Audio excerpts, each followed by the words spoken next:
up here, Frank. Frank's the brains, and he's one of these talented people who has pretty much self-taught himself quite a bit. When I first met him 3 years ago, he was already programming his website. He was already programming computer games, and he was already building robots. What we did is we hopefully gave him a little bit more structure, and so that he can stay more focused. And we're hoping, and I got my fingers crossed, that he'll have an opportunity for an internship this summer. I want to also introduce Lisa Alturi. I call her my bronze of the group. They work together quite a bit on projects, and Lisa's one of these people who says, "Give me that hammer and let me show you how to fix it." And Frank is always like, oh, he's a little bit more delicate with things, and Lisa's saying, "Let me show you."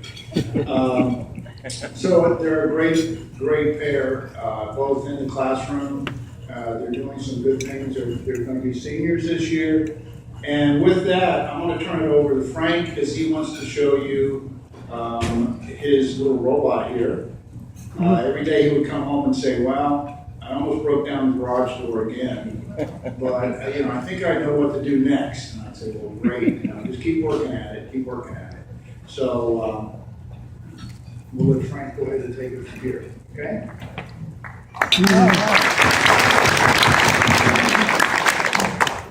Hello, I'm Frank Magazu, and I'm about to show you that video the district school board did for me last year. He's going to show a video. Going to show his video? Yeah. Projection? Yeah, it should.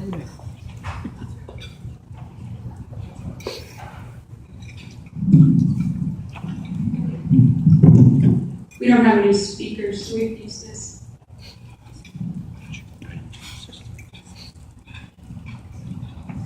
It should work.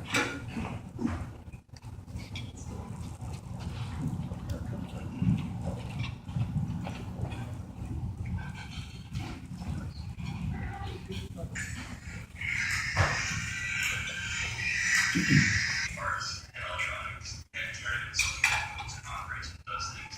I can program to do anything. I built robots that Oh, are computer remotely operated. I can also build robots that can be autonomous to really go around by themselves and make their own decisions about them. They can take sensor data, map room, do radar, all sorts of other things. I started out just doing basic analog electronics, and that's slowly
Sorry,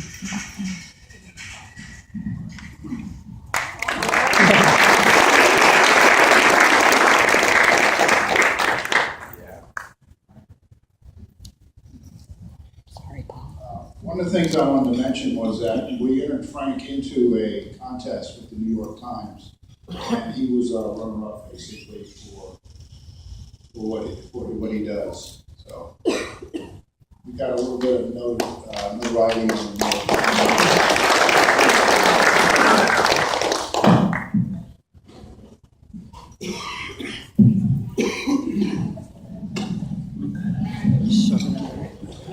Hello. So the robot I was working on is an anchor, and he has a ton of functions, a ton of sensors, and he can do a ton of things. Hello, my name is Patrick. Nice to meet all of you. He has two 400-watt motors in him, which allow him to move up to 10 miles an hour. He can carry about 100 pounds of extra weight with him, along with the 150 pounds that he weighs. He has a Windows-based computer system in him, and that allows him to talk and have different functions.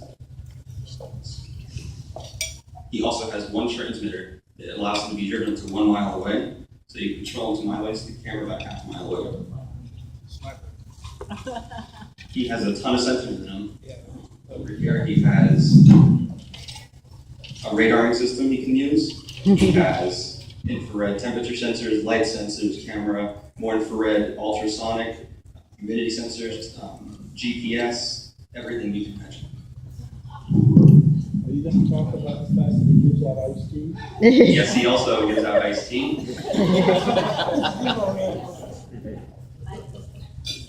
Frank, is he related to a garlic?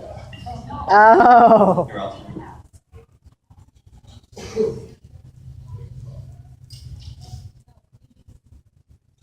Is it the middle?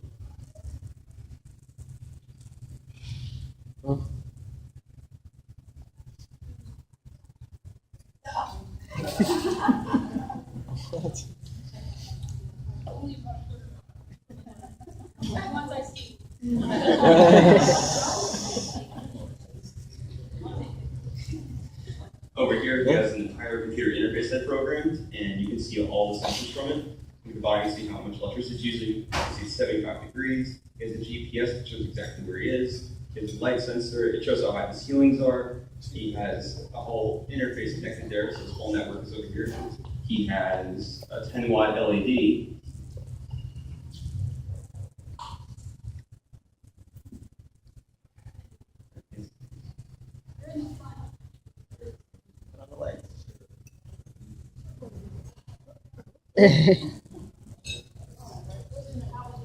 That's the 10-watt LED. See in the dark. Yeah. He also is equipped with sirens that he can use to alert anybody if there's any type of emergency.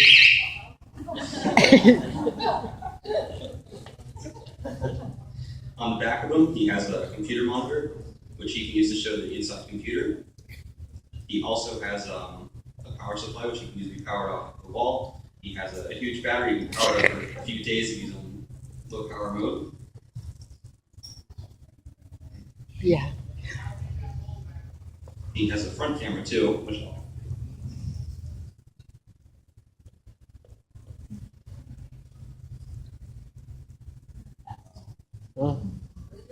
So he can see us. and it runs through the router, and you can use it to scan the room around.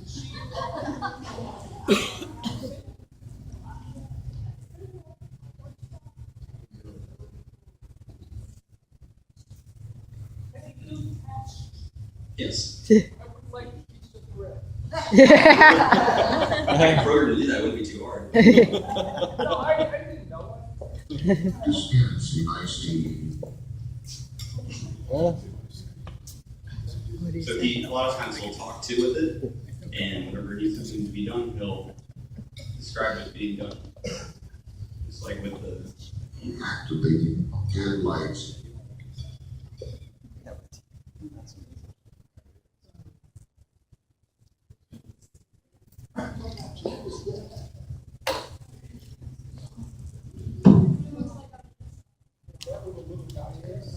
Yeah. The little green men are in there. He has a variety of sensors, all the main electronics in the top part, the batteries in the bottom, the computers in there, all the wires routed all together, Yeah, you are. and that's it here. I'm still working on them. I want to improve them and make them smarter and to make them more autonomous. He already has the capability to map out a room, so the next 12 volts. 12 volts. Like a car battery. No, it can run off the battery or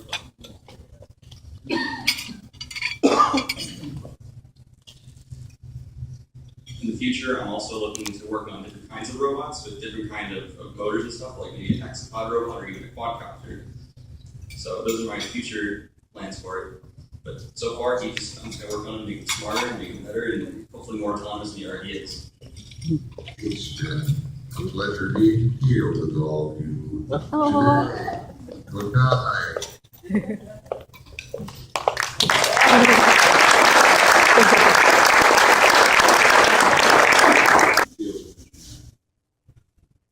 Anybody else? Mike, did you have a question? Yes, what was the outer shell made from? He's made out of a wood shell, and he's covered in aluminum flashing. Why? Why? It was cheap. I thought it had some goodness to it. Any other questions? I just want to comment on Frank's dad, and all those things that you see there, most of them, he cannibalizes things. Like that head is from an old printer, so that's what that is. You know, and he just adds to it.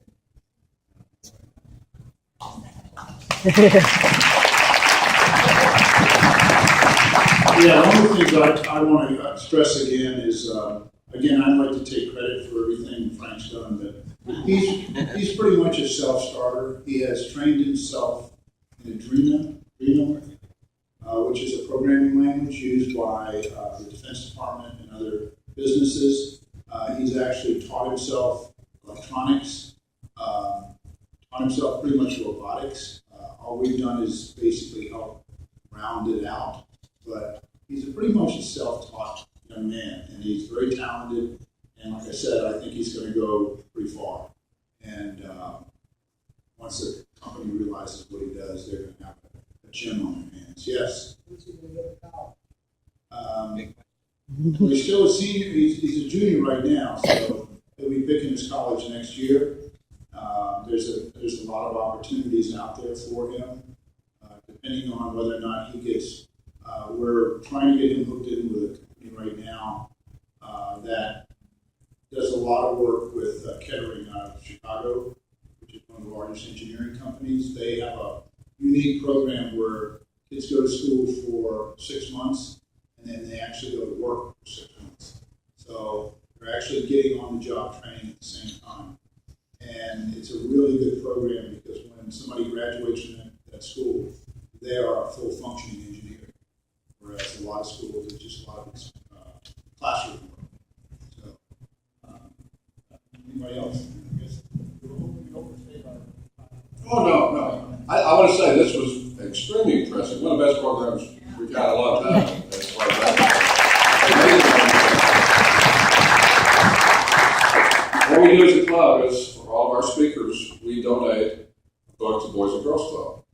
We have one here. We just like for you to both maybe put your names in it or say good luck or study engineering. Whatever you want. Please do that and give it back before you leave.